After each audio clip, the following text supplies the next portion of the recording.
नवखीचा हुल इवल पाऊल रुजलेला अंकुर आता फुलणार ग कोणी येणार ग फुलणार ग कोणी येणार ग हो हो हो ला ला ला ला हो हो हो ला ला ला ला हो नवखीचा हुल इवल पाऊल नवखीचा हुल इवल पाऊल रुजलेला ब्युटिफुल रुखवंतन डेकोरेशन फॉर द इव्हेंट.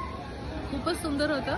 खूप मेटिक्युलसली त्यांनी विचार करून करून पाळणा, प्रेग्नेंट आई, होणारी आई, तिच्यासोबत डॉक्टर, त्याच्यानंतर छोटं बेबी घेऊन मून आणि मूनच्या सोबत खूपच सुंदर इव्हेंट होता. आमच्या सगळ्या गेस्टला खूप आवडलं, स्पेशली मला फार आवडलं. I wish all the best to Saavi events. Thank you.